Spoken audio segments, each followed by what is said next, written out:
Hi friends, welcome to my channel. ಇಲ್ಲಿ ಎಲೆಗಳನ್ನು ತಗೊಳ್ತಾ ಇದ್ದೀನಿ ನೋಡಿ. ಇದು ಅಜ್ವೇನ್ ಎಲೆ ಅಂತ ಕರಿತೀವಿ. ಇದರಲ್ಲಿ ಅಜ್ವೇನ್ ಸ್ಮೆಲ್ ಬರುತ್ತೆ. ಹಾಗೆ ನಿಮ್ಮ ಕಡೆ ಏನಂತ ಕರಿತೀರಾ ಅಂತ ಕಮೆಂಟ್ ಮೂಲಕ ತಿಳಿಸಿ. ಇದನ್ನು ನಾನು ಕೆಮ್ಮಿಗಾಗಿ ಬಳಸ್ತಾ ಇದ್ದೀನಿ ಇವತ್ತು. ತುಂಬಾ ಒಳ್ಳೆಯದು ಇದು.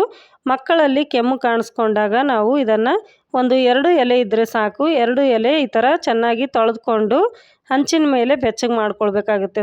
ಸ್ವಲ್ಪ ಬೆಚ್ಚಗೆ ಮಾಡಿ ಅದನ್ನು ರಸ ತೆಗಿಬೇಕಾಗುತ್ತೆ. ಅದರಿಂದ ರಸ ಕೂಡ ತೆಗೆಯೋದು ತುಂಬಾ ಸುಲಭ. ಸ್ವಲ್ಪ ಬೆಚ್ಚಗಾದಮೇಲೆ ರಸ ಈಸಿಯಾಗಿ ಬಂದುಬಿಡುತ್ತೆ. ಇದರ ರಸದ ಜೊತೆಗೆ ನಾವು ಸ್ವಲ್ಪ ಜೇನುತುಪ್ಪನ ಮಿಕ್ಸ್ ಮಾಡಿಕೊಂಡು ಬೆಳಿಗ್ಗೆ ಖಾಲಿ ಹೊಟ್ಟೆಯಲ್ಲಿ ಮಕ್ಕಳಿಗೆ ಕೊಡೋದ್ರಿಂದ ಕೆಮ್ಮು ಕಡಿಮೆ ಆಗುತ್ತೆ.